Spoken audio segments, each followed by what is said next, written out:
আসসালামু আলাইকুম ওয়া রাহমাতুল্লাহি ওয়া বারাকাতুহু।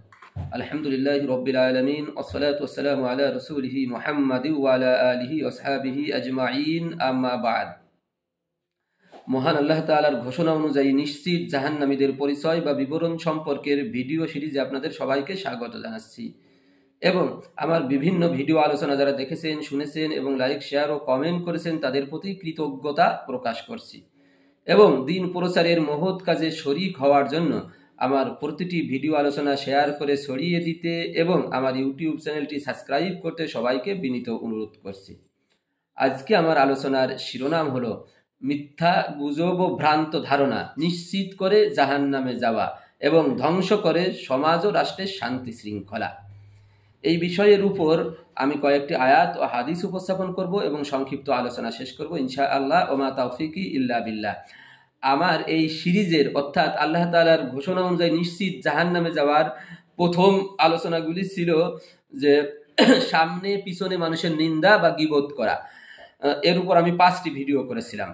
অর্থাৎ ওটি প্রথম এনেছিলাম যে আমার বিশ্বাস মতে, আমার গবেষণা মতে আল্লাহ তাআলা পবিত্র কোরআনে নিশ্চিতভাবে কঠিনভাবে জাহান্নামী যাদেরকে বলা হয়েছে ওই গীবতকারীদের, এবং এই তার দ্বিতীয় স্তরে আমি এনেছি এই মিথ্যা বলা, মিথ্যা ধারণা করা, গুজব ছড়ানো।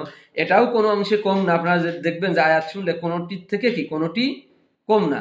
আমি কয়েকটি আয়াত আপনাদেরকে শোনাবো এবং এই মিথ্যা, গুজব এবং ধারণা প্রসূত কথা বলা, এইগুলোর মাধ্যমে আমাদের সমাজ, আমাদের পরিবার, আমাদের রাষ্ট্র, মানে যার পর নয় ক্ষতিগ্রস্ত হয়। কত পরিবার ভেঙে যায়, কত সমাজে মারামারি কাটাকাটি, রাষ্ট্রে মারামারি কাটাকাটি লেগে থাকে। তো সুতরাং এবং অপরাধের মাত্রা, আমি আগে উদাহরণ দিয়েছি যে অপরাধের মাত্রা কি আমরা বুঝি না। আমরা আমি পেনাল কোডের উদাহরণ দিয়েছি আইনের ছাত্র হিসেবে, যে পেনাল কোডে আমাদের দণ্ডবিধিতে এইরকম সাজার বিধান আছে একমাত্র একটি, 303, একমাত্র মৃত্যুদণ্ড। আবার আরও 9টি ধারায়ও মৃত্যুদণ্ড আছে অথবা যাবজ্জীবন কারাদণ্ড তার সাথে। আবার এরকম ধারাও আছে যে তার শাস্তি শুধু মুচলেকা নিয়ে ছেড়ে দেওয়া বা 24 ঘন্টা কারাদণ্ড, 10 টাকা জরিমানা। তো আমরা গুলিয়ে ফেলি, বড়কে ছোটর স্থানে নিয়ে আসি, ছোটকে বড়র স্থানে নিয়ে আসি। আমরা কেউ যদি জিনা করে, কেউ যদি শূকরের মাংস খায়, মদ খায়, আমরা তাকে সমাজচ্যুত করে, সমাজ পরিবার থেকে বের করে দিই। অথচ মানে ওইগুলি সম্পর্কে আল্লাহ ওইগুলি এমনি প্রহিবিশন, সাধারণ প্রহিবিশন নিষেধ করেছেন। ওইগুলির ক্ষেত্রে আল্লাহ তাআলা কঠিন জাহান্নামের ভয় দেখাননি, কিন্তু যেগুলি নিষেধ করেছেন এবং কঠিন জাহান্নামের ভয় দেখিয়েছেন ওই 303 ধারার মতো, মানে নিশ্চিত মৃত্যুদণ্ড, সেটিকে আমরা ভাত মাছের মতো মনে করি। তো সুতরাং আমাদেরকে অপরাধের মাত্রা অনুযায়ী মানে বুঝে সেই অনুযায়ী কাজ করতে হবে। তো আমরা মিথ্যার ক্ষেত্রে আল্লাহ তাআলা পবিত্র কোরআনে কি বলেছেন? পবিত্র কোরআন 2 নম্বর সূরা বাকারার একদম প্রথমেই 10 নম্বর আয়াত আল্লাহ তাআলা বলতেছেন, ওয়ালাহুম আযাবুন আলীমুম বিমা কানু ইয়াকযিবুন। তাদের জন্য প্রস্তুত করে রাখা হয়েছে যন্ত্রণাদায়ক শাস্তি, কারণ তারা মিথ্যাবাদী। পরের সূরা আলে ইমরানে আল্লাহ তাআলা বলতেছেন 61 নম্বর আয়াত, বিসমিল্লাহির রহমানির রহিম, ফানাজআল লা'নাতাল্লাহি আলাল কাযিবিন। আমরা তাদেরকে দেই লানত, আল্লাহ তাআলা লানত এবং অভিসম্পদ। আল্লাহ তাআলা লানত, অভিসম্পদ, এটি কত বড় কথা আমরা কল্পনা করেছি? ইবলিস শয়তানকে, সৃষ্টি জগতের মধ্যে ইবলিস শয়তানকে আল্লাহ তাআলা সর্বপ্রথম লানত বা অভিসম্পদ দিয়েছেন। অর্থাৎ ইবলিস শয়তান আমরা জানি ইবাদত করতে করতে বেহেশতের ভিতর ফেরেশতাদের সর্দার হয়ে গিয়েছিল, এবং আল্লাহ তাআলা যখন আদম আলাইহিস সালামকে সৃষ্টি করলেন, তাকে সেজদা করার কথা বললেন, আল্লাহ তাআলার অর্ডার সে অমান্য করলো এবং অহংকার করলো। আল্লাহ তাআলা তখন বলল যে তোমার উপর আমার লানত, এবং সে বেহেশত থেকে বের করে দিল। সে আর কোনো দিন বেহেশতে প্রবেশ করতে পারবে না। তো লানত, আল্লাহ তাআলার লানত হচ্ছে এইরকম জিনিস, এবং যে এর পরিণতি কি এবং মিথ্যার পরিণতি কি তা সম্পর্কেও আরো আলাদা আয়াত আছে। সূরা নিসার ভিতরই অন্তত 2টি আয়াত আছে। 138 আয়াত আল্লাহ তাআলা বলছেন, বাশশিরিল মুনাফিকিনা বিআন্না লাহুম আযাবান আলীমা। মুনাফিকদেরকে আপনি যন্ত্রণাদায়ক শাস্তির সুসংবাদ দিন। এবং সূরা নিসার আবার 145 নম্বর আয়াতে আল্লাহ তাআলা বলতেছেন, ইন্নাল মুনাফিকিনা ফিদ দারকিল আসফালি মিনান নার ওয়া লান তাজিদা লাহুম নাসীরা। নিশ্চয় মুনাফিকদের স্থান জাহান্নামের সর্বনিম্ন স্তরে, এবং তাদের জন্য আপনি কখনোই কাউকে কি সাহায্যকারী পাবেন না। তো মুনাফিকদের মানে শাস্তির কথা তো মুনাফিকদের, কিন্তু মুনাফিক কারা, মুনাফিক কারা এ কথা আল্লাহ রসুল সাল্লাল্লাহু আলাইহি সাল্লাম বলতেছেন। মানে সহিহ বুখারীতে অন্তত কত জায়গায় হাফ ডজন জায়গায় হাদিস আছে, এবং সহিহ বুখারীর কিতাবুল ইমানের ভিতরে কি 2 জায়গায় আছে। মানে এটি ইমান, এটি ইমানের অংশ, কারণ ইমাম বুখারী বলেছেন কি এটি ইমানের অংশ। যে রাসূলুল্লাহ সাল্লাল্লাহু আলাইহি সাল্লাম বলেছেন যে একটা হাদিস 33 নম্বর গুগল অ্যাপসের ক্রম অনুযায়ী 33, আবু হুরায়রা রাদিয়াল্লাহু তাআলা আনহু থেকে বর্ণিত, আয়াতুল মুনাফিকি সালাসুন, মুনাফিকের আলামত 3টি। তার প্রথমটা কি, ইযা হাদ্দাসা কাযাবা, যখন সে কথা বলে মিথ্যা বলে। আব্দুল্লাহ ইবনে আমর ইবনে আস রাদিয়াল্লাহু তাআলা আনহু থেকে বর্ণিত পরের হাদিস 34 নম্বর হাদিস, রাসূলুল্লাহ সাল্লাল্লাহু আলাইহি ওয়াসাল্লাম বলেছেন আরবাউন মান কুন্না ফীহি কানা মুনাফিকান খালিসান, 4টি বৈশিষ্ট্য যার ভিতর থাকবে সে নির্ভেজাল মুনাফিক, খাঁটি মুনাফিক। এখানেও কি প্রথমটাই কি, যে কথা বলে, যখন সে কথা বলে তখন কি সে মিথ্যা বলে।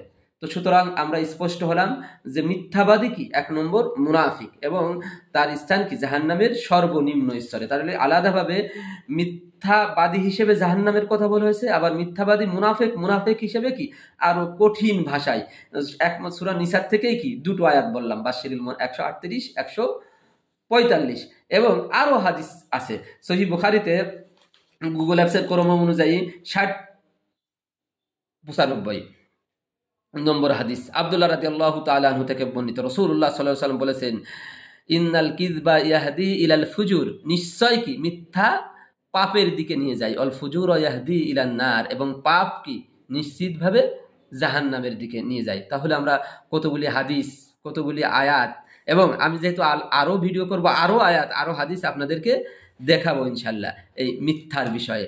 এবং এবার আসি ধারণা প্রসূত কথা বলা। ধারণা প্রসূত কথা বলাটাও কি আমরা অনেক ক্ষেত্রেই কি পাপ মনে করি না। যে হয়তো আমার একটা জিনিস হারিয়ে গেছে, আমি মনে করলাম অমুক মনে হয় এইটি নিয়েছে, এটি আমি নিজেও আমার ভিতরে অনেক সময় এসে যাই, কিন্তু এই ধারণার থেকে কি আমাদেরকে বেঁচে থাকতে হবে। আল্লাহ তাআলা সূরা হুজরাতের 12 নম্বর আয়াতে বলতেছেন ইয়া আইয়ুহাল্লাযীনা আমানু ইজতানিবু কাসীরাম মিনাজ জন্নি বা'দাজ জন, হে ঈমানদারগণ, হে মুমিনগণ, তোমরা কি বেশি বেশি ধারণা করো না, কারণ ধারণা করা অধিকাংশ ক্ষেত্রেই কি পাপ। পাপ মানে কি কবিরা গুনাহ। তো সুতরাং ধারণা করা থেকেও কি আমাদের বেঁচে থাকতে হবে। এর পরের যে বিষয়টি, এই বিষয়টি নিয়ে আমি একটু বেশি কথা বলবো। এই বিষয়টি কি বেশি সেন্সিটিভ বিষয়, এই বিষয়টি আমাদেরকে বেশি ক্ষতি করতেছে, আমাদের সমাজের ক্ষতি করতেছে, আমাদের রাষ্ট্রের ক্ষতি করতেছে। গুজব বা শোনা কথা বলা, গুজব বা শোনা কথা। সূরা হুজরাত 6 নম্বর আয়াত, আল্লাহ তাআলা বলতেছেন বিসমিল্লাহির রহমানির রহিম, ইয়া আইয়ুহাল্লাযীনা আমানু ইন জাআকুম ফাসিকুম বিনাবাইয়িন ফাতাবায়ানু আন তুসিবু কওমান বিজাহালাতিন ফাতুসবিহু আলা মা ফাআলতুম নাদিমিন। হে ঈমানদারগণ, হে মুমিনগণ, তোমাদের কাছে যদি কোনো ফাসিক ব্যক্তি কোনো সংবাদ নিয়ে আসে, তাহলে তোমরা কি সেটি যাচাই বাছাই করো। কেন যাচাই বাছাই করো? কারণ পাশে তোমরা সেই সংবাদের কারণে কোনো কাজ করে ফেলবে, এবং সেই কাজ করার কারণে কোনো কওম, কোনো ব্যক্তি ক্ষতিগ্রস্ত হবে, এবং তোমরা পরবর্তীতে কি তোমাদেরকে লজ্জিত হওয়া লাগবে। এই জন্য তোমরা কি যাচাই বাছাই করো। আমরা এই সোশ্যাল মিডিয়ার যুগে এসে মানে কত রকমের গুজব কথা আমরা নিজেরা তৈরি করি, শুনি, সে কথা কি ছড়িয়ে দিই। একটা টিপ দেওয়ার মাধ্যমেই কি একটা কথা ছড়িয়ে দিয়ে হাজারো মানুষের কাছে কি চলে যাচ্ছে। আমরা কল্পনাও করতে পারতেছি না যে কত বড় পাপের কাজ কি আমি করতেছি। আমার একটা গুজব কথা, আমি যদি একজনের নামে একটি খারাপ কথা, সেটা সত্যও যদি হয়, তাও যদি আমি ছড়িয়ে দিই, আমরা আগে বুঝিয়েছি সেটা তো গীবত হবে, আমার নিশ্চিত জাহান্নামে যাওয়া লাগবে। আর মিথ্যা কথা, গুজব কথা সত্যও হতে পারে, মিথ্যাও হতে পারে, যাচাই বাছাই না করে কি আমি ছড়িয়ে দিচ্ছি। ওই আমেরিকায় বসে, ফ্রান্সে বসে, বা আরেক দেশে, ইউরোপের কোনো দেশে বসে মানে ভিডিও বানিয়ে বানিয়ে মানুষের চরিত্র হনন করে ভিডিও বানিয়ে ছেড়ে দিচ্ছে। আমরা সেটি কি শেয়ার করে লাখো মানুষের ভিতর, মিলিয়ন মানুষের ভিতর মানে কি ছড়িয়ে দিচ্ছি। আর আমি এই কথাগুলি এই জন্য বলতেছি যে দেখবেন এই কথাগুলি যে ছড়িয়ে দেয়, আমি নিশ্চিতভাবে বলতেছি তাদের প্রোফাইলে যারা এই কথাগুলি ছড়ায়, এইরকম গুজব কথা, প্রোফাইলে ঢুকে দেখবেন, আমি দেখেছি, অনেক দেখেছি, প্রোফাইলের ভিতর মানে লা ইলাহা ইল্লাল্লাহ মুহাম্মাদুর রাসূলুল্লাহ কালেমা লেখা, নারায়ে তাকবীর লেখা, বা চেহারা ছবি যেটা দেওয়া মানে নুরানি চেহারা ছবি, অথচ তারা এগুলো কি পাপের কাজই মনে করতেছে না, মনে করতেছে কি আমরা ভালো কাজ করতেছি, সওয়াবের কাজ মনে করতেছি। অথচ সে কি মানে নিজেকে তো ধ্বংস করতেছে, দুনিয়ায় ধ্বংস করতেছে, আখিরাতে ধ্বংস করতেছে, সমাজ রাষ্ট্র কি নিশ্চিতভাবে কি ধ্বংস করতেছে। এখন আপনাদের শোনাই যে এই আয়াতটা নাজিল হয়েছে কোন ক্ষেত্রে। এই আয়াতটা নাজিল হয়েছে রাসূলুল্লাহ সাল্লাল্লাহু আলাইহি ওয়াসাল্লামের একজন স্ত্রী ছিল জুয়াইরিয়া রাদিয়াল্লাহু তাআলা আনহা। এই জুয়াইরিয়া রাদিয়াল্লাহু তাআলা আনহা ছিলেন বনু মুস্তালিক গোত্রের সর্দারের মেয়ে। তার নাম হচ্ছে হারিস ইবনে দারির। হারিস ইবনে দারির উনি যেহেতু রাসূলুল্লাহ সাল্লাল্লাহু আলাইহি ওয়াসাল্লামের কন্যা, উনার সাথে বিবাহ হয়েছে, উনি রাসূলুল্লাহ সাল্লাল্লাহু আলাইহি ওয়াসাল্লামের দরবারে এসেছেন। তখন উনি ইসলাম গ্রহণ করেননি। তো রাসূলুল্লাহ সাল্লাল্লাহু আলাইহি ওয়াসাল্লাম তাকে ইসলামের দাওয়াত দিয়েছেন। যেহেতু উনি এটা কওমের সর্দার, দাওয়াত দিয়েছেন, ইসলামের দাওয়াত দিয়েছেন এবং ইসলাম কবুল করলে জাকাতের দাওয়াত দিয়েছেন। উনি ইসলাম কবুল সাথে সাথে করেছেন, জাকাত দিতেও স্বীকৃতি দিয়েছেন এবং উনি বলেছেন যে ইয়া রাসূলুল্লাহ, আমি আমার কওমের লোকদের কাছে যে দাওয়াত দেব এবং তাদের কাছ থেকেও ইসলাম কবুল করলে আমি জাকাত সংগ্রহ করে রাখবো, আপনি অমুক দিন একজন প্রতিনিধি পাঠাবেন, তখন আমরা তার কাছে জাকাতের সমুদয় জিনিসপত্র দিয়ে দেব। তা উনি যে একই কাজ করেছেন, যেহেতু উনি কওমের সর্দার, উনি ওনার দাওয়াতে অনেকে ইসলাম গ্রহণ করেছে, সবার কাছে জাকাত আদায় করে রেডি করে রেখেছেন, কিন্তু নির্ধারিত দিনে রাসূলুল্লাহ সাল্লাল্লাহু আলাইহি ওয়াসাল্লামের প্রতিনিধি যাননি। যেহেতু কয়েকদিন চলে যাচ্ছে, উনারা মনে করেছেন উনি কওমের সকলের লোকে ডেকেছেন, ডেকে বলেন যে মনে হয় রাসূলুল্লাহ সাল্লাল্লাহু আলাইহি ওয়াসাল্লাম কোনো কারণে আমাদের প্রতি অসন্তুষ্ট হতে পারে, চলো আমরা যাই সবাই মিলে যে রাসূলুল্লাহ সাল্লাল্লাহু আলাইহি ওয়াসাল্লামের দরবারে জাকাতের মাল সম্পদ দিয়ে আসি। আর ইন দি মিন টাইম যেদিন ওনারা এই কাজ করেছেন সেই দিনই রাসূলুল্লাহ সাল্লাল্লাহু আলাইহি ওয়াসাল্লাম প্রতিনিধি পাঠিয়েছেন।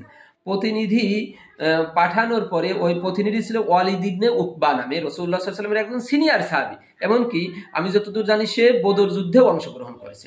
এই লোকটির সাথে ওই কওমের সাথে একটা দ্বন্দ্ব ছিল। দ্বন্দ্ব থাকার কারণে ওই লোক মনে করেছে আমি যদি, রাসূলুল্লাহ সাল্লাল্লাহু আলাইহি ওয়াসাল্লাম তাকে পাঠিয়েছে, সে না বলতে পারে নাই, কিন্তু সে মনে করেছে যদি আমি তাদের ওখানে যাই তারা আমাকে হত্যা করতে পারে। সে পথের থেকে ফিরে আসছে, একটা মিথ্যা গল্প ফাঁদেছে, মিথ্যা গল্প সাজাইছে যে রাসূলুল্লাহ সাল্লাল্লাহু আলাইহি ওয়াসাল্লামের কাছে এসে বলেছে, ইয়া রাসূলুল্লাহ, আমি তাদের ওখানে গিয়েছিলাম, তারা তো জাকাত দেয়নি, আরো তারা আমাকে হত্যা করার জন্য আর কি উদ্গ্রীব হয়েছে, আমি পালিয়ে চলে এসেছি। এই কথা বলার পর রাসূলুল্লাহ সাল্লাল্লাহু আলাইহি ওয়াসাল্লাম তো খুবই রাগান্বিত হয়েছেন তাদের প্রতি। রাসূলুল্লাহ সাল্লাল্লাহু আলাইহি ওয়াসাল্লাম খালিদ বিন ওয়ালিদ রাদিয়াল্লাহু তাআলা আনহুর নেতৃত্বে একটা অভিযান পাঠিয়েছেন তাদের ওই কওম বরাবর। In the meantime Khalid bin Walid রাদিয়াল্লাহু তাআলা আনহু রওনা দিয়েছেন, আর ওরাও কি রাসূলুল্লাহ সাল্লাল্লাহু আলাইহি ওয়াসাল্লামের দরবারের দিকে আসছে প্রতিমধ্যে দেখা। তো পরস্পরকে জিজ্ঞাসা করছে, ঘটনা যখন শুনেছে তখন এই হারিস ইবনে দারির বলছে যে আল্লাহর কসম, আমাদের এখানে রাসূলুল্লাহ সাল্লাল্লাহু আলাইহি ওয়াসাল্লামের কোনো প্রতিনিধি আসে নাই। তখন খালিদ ইবনে ওয়ালিদ রাদিয়াল্লাহু তাআলা আনহু তাদেরকে ডেকে এনেছেন রাসূলুল্লাহ সাল্লাল্লাহু আলাইহি ওয়াসাল্লামের দরবারে, আর সেই ওয়ালিদ ইবনে উকবাকেও ডাকা হয়েছে। তার কাছে জিজ্ঞাসা করলে সে তখন সত্য স্বীকার করেছে, এই কারণে আমি কি মিথ্যা বলেছি। তখন এই আয়াত নাজিল হয়েছে। তাহলে দেখেন রাসূলুল্লাহ সাল্লাল্লাহু আলাইহি ওয়াসাল্লামের একজন সিনিয়র সাহাবী, তার কথা রাসূলুল্লাহ সাল্লাল্লাহু আলাইহি ওয়াসাল্লাম যাচাই বাছাই না করে গ্রহণ করার কারণে আল্লাহ তাআলা কি এই আয়াত নাজিল করেছেন। তো সুতরাং সাহাবীর কথা আল্লাহ তাআলা যাচাই বাছাই না করে গ্রহণ করতে নিষেধ করেছেন। তাহলে বর্তমান যুগে আমরা কি কারোর কথা যাচাই বাছাই না করে গ্রহণ করতে পারবো? এই আয়াত থেকে আরো দুটো শিক্ষার কথা আমি আপনাদেরকে বলি, যেহেতু মানে কথায় কথা উঠে যায়। যে একটি শিক্ষা হচ্ছে এমন যে আমাদের সমাজে এইরকম আছে যে আমরা ছোটকাল থেকে শিখে আসছি যে সাহাবীদের ভুল ধরা যায় না, সাহাবীদের ভুল ধরা যায় না। আমি এখনো এটা বিশ্বাস করি সাহাবীদের ভুল ধরা ঠিক না, কারণ তাদের মাধ্যমেই তো আমরা দ্বীন পেয়েছি। কিন্তু ইতিহাস বর্ণনার স্বার্থে যদি সাহাবীদের ভুলের কথা এসে যায়, যেমন যে এখানে এসে গেল, এটা তো না বলে কি কোনো উপায় নাই। কিন্তু যারা বলে যে সাহাবীদের ভুল ধরলে ঈমান থাকবে না, সাহাবীরা ঈমানের মাপকাঠি, সুতরাং সাহাবীদের ভুল ধরলে ঈমান থাকবে না, তো এখানে তো না বলে কোনো উপায় নেই। সকল তাফসীরের কিতাবে এই ঘটনা আসছে, প্রায় সকল তাফসীরের কিতাবে আসছে। তাবারি বলেন, কাসির বলেন, মারিফুল কুরআন বলেন, সকল তাফসীরের কিতাবে এই ঘটনা আসছে, হাদিসের কিতাবে আসছে, মুসনাদে আহমদে। তো এটা তো বলতে হবে। উসমান ইবনে আফফান রাদিয়াল্লাহু তাআলা আনহুর হত্যার নেতৃত্ব দিয়েছেন তার ভিতর কি সাহাবীদের লোকই ছিল। যেমন আব্দুর রহমান ইবনে আবু বকর, সকল ইতিহাসের কিতাবে আসছে। আমাকে দোষারোপ করে কি কোনো লাভ নেই। বেদায় ওয়ান নেহায়াতে আসছে, তাবারিতে আসছে, সব জায়গায় আসছে। আব্দুর রহমান ইবনে আবু বকরই যে কি প্রথম উসমান ইবনে আফফান রাদিয়াল্লাহু তাআলা আনহুর দাড়ি মুবারক ধরেছেন। তো এই কথা যদি ইতিহাস বর্ণনার স্বার্থে বলা লাগে, সে কি বেঈমান হয়ে যাবে? হুসাইন রাদিয়াল্লাহু তাআলা আনহুর সেই কারবালার যুদ্ধে শহীদ করার নেতৃত্ব দিয়েছে সাহাবীদেরই একজন এবং সিনিয়র আশারে মুবাশশিরা সাহাবী সাদ রাদিয়াল্লাহু তাআলা আনহুর ছেলে উমর ইবনে সাদ। তো ইতিহাস বর্ণনার স্বার্থে এটা তো বলাই লাগবে। আমরা কি উমর ইবনে সাদের প্রশংসা করব, আব্দুর রহমান ইবনে আবু বকরের প্রশংসা করব? এই যে ইনি যে কাজ করেছেন আল্লাহ তাআলাই তো তাকে ফাসিক হিসেবে উল্লেখ করেছেন। তো সুতরাং আমার যদি ভুল হয়ে থাকে আমি আশা করি যে ভুল শুধরে দেবেন, কিন্তু আমি তো এগুলো বাস্তবে আমি পাচ্ছি। তো সুতরাং এই একটি বিষয় গেল। আরেকটি বিষয় আসে যেটি যে সাহাবীদের, সেটি হলো যে হাদিস ওহী কিনা।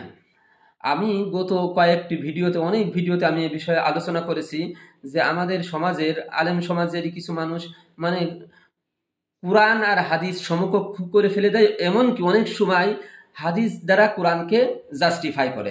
এক্ষেত্রে তারা যত দলিল দেয় তার ভিতরে একটা তাদের বড় দলিল যে হাদিসু ওহী। হাদিস হচ্ছে ওহী গায়রে মাতলু। রাসূলুল্লাহ সাল্লাল্লাহু আলাইহি ওয়াসাল্লাম আল্লাহ তাআলার নির্দেশ ছাড়া কোনো কথাই বলতেন না, সুতরাং হাদিসও একরকম মানে ওহী। তাদের কাছে প্রশ্ন, বহুত এরকম উদাহরণ দেওয়া যাবে, যেহেতু আজকে এই প্রাসঙ্গিক বিষয়ে এই বিষয়টা এসে গেল, যে তাহলে এই ক্ষেত্রে যে ওই সাহাবী এসে বলছে যে সে আমাকে হত্যার জন্য একটা মানে মিথ্যা বাহানা দেখাইছে, রাসূলুল্লাহ সাল্লাল্লাহু আলাইহি ওয়াসাল্লাম একটা মানে অভিযানে, যুদ্ধের অভিযানে কি পাঠিয়ে দিয়েছেন, তাহলে যদি ওহী হতো তাহলে তো রাসূলুল্লাহ সাল্লাল্লাহু আলাইহি ওয়াসাল্লাম এই কথা কি ওহীর মাধ্যমেই কি বলতেন। তো সুতরাং এরকম ভুল একটা নির্দেশনা তো রাসূলুল্লাহ সাল্লাল্লাহু আলাইহি ওয়াসাল্লাম দিতেন না। এটা আমি মানে এটা রাসূলুল্লাহ সাল্লাল্লাহু আলাইহি ওয়াসাল্লামকে খাটো করার উদ্দেশ্যে না, মানে যারা কুরআনকে খাটো করে মানে হাদিসকে প্রাধান্য দিতে চায়, এবং হাদিসের প্রত্যেকটা অধ্যায়ে প্রায় পরস্পর বিপরীত, একদম 180 ডিগ্রি উল্টা হাদিস আছে, এরকম অধ্যায় নাই, প্রায় প্রত্যেকটা অধ্যায়ে এরকম আছে। মানে যারা বলে যে হাদিস অমান্য করলেও কি কাফের হবে, আমি বারবার বলি তারা হাদিসকে কি শাকের করাত বানিয়েছে, তারা ওই মুহাদ্দিসিনদেরই কি কাফের বানাচ্ছে, কারণ মুহাদ্দিসরাই হচ্ছে গিয়ে পরস্পর বিপরীত হাদিস বর্ণনা করেছে। এমনকি আমি এটাও দেখিয়েছি সহিহ মুসলিমের ভূমিকা থেকে, যে মুসলিম শরীফের ভিতরে এরকম শত শত হাদিস আছে যেটা ইমাম বুখারী অস্বীকার করে, বুখারীতে এরকম শত শত হাদিস আছে যেটি কি ইমাম মুসলিম কি সহিহ মনে করে না। তো সুতরাং তারা কি কাফের হবে নাকি? সুতরাং এটাও কি একটা প্রমাণ, এটিও একটা প্রমাণ যে মানে হাদিস কি ওহী না। এবং আমরা যে সূরা আরাফে 3 নম্বর আয়াত থেকে দেখিয়েছি আল্লাহ তাআলা স্বয়ং বলেছেন হাদাল কুরআন ওহী কি এই কুরআন আমার উপর, উহিয়া ইলাইয়া হাদাল কুরআন, আল্লাহ রসুলকে দিয়ে বলেছেন আপনি বলুন কি এই কুরআন আমার উপর ওহী করায়, উহিয়া ইলাইয়া হাদাল কুরআন, অত্যন্ত কি সুস্পষ্ট। তো সুতরাং আমরা আজকে যে বিষয়গুলি মানে প্রসঙ্গক্রমে আরো দুটি বিষয়ও এসে গেল, তবে আমাদের যে মূল বিষয়, আমরা এই মিথ্যা বলা, গীবত শেকায়েত করার থেকে, গীবত শেকায়েত করা, ধারণা প্রসূত কথা বলা, শুনে কথা বলা, এগুলি থেকে আমরা কি বিরত, মানে সর্বোপরি কি বিরত থাকার চেষ্টা করব। না হলে কি আমরা আমাদের স্থান কি জাহান্নামের ভিতর কি নিশ্চিতভাবেই কি নির্ধারণ করে নেব। এবং আমি আগের ওই ইসের আলোচনায় কি বলে গীবতের আলোচনায় এই হাদিস শুনিয়েছি যে কেউ গীবত করলে যতক্ষণ পর্যন্ত তার কাছে ক্ষমা না চাবে ততক্ষণ পর্যন্ত আল্লাহ মাফ করবেন না এবং তার জাহান্নাম কি নিশ্চিত করবেন। এখানেও কি একই কথা, আমি ধারণা প্রসূত কথা ছড়িয়ে একজনের মান সম্মানের ক্ষতি করতেছি, শোনা কথা বলে মান সম্মানের ক্ষতি করতেছি, একজনের উপর মিথ্যা অপবাদ দিচ্ছি, একই কথা হবে। যতক্ষণ পর্যন্ত আমি তার কাছে মাপ চেয়ে না নিতে পারবো ততক্ষণ পর্যন্ত মনে করতে হবে কি আমার জাহান্নাম নিশ্চিত। এবং এই সোশ্যাল মিডিয়ার যুগে আমি যদি এই কথা বলে শেয়ার করে ছড়িয়ে দিয়ে লাখো মানুষের ভিতর, সারা দুনিয়ার মানুষের ভিতর একজনের মান সম্মানের হানি করি, সেটা কি তার কাছে মাপ চাইলেও মাপ হবে? এই জন্য আল্লাহ তাআলা আমাদেরকে সবাইকে তৌফিক দান করেন এই সমস্ত সাংঘাতিক ভয়াবহ পাপ থেকে, এই গীবত, মিথ্যা, ধারণা প্রসূত কথা বলা, গুজব কথা বলা, এগুলোর থেকে আমাদেরকে পরহেজ থাকা তৌফিক দান করেন। ওয়া মা আলাইনা ইল্লাল বালাগ। আসসালামু আলাইকুম ওয়া রাহমাতুল্লাহি ওয়া বারাকাতুহু।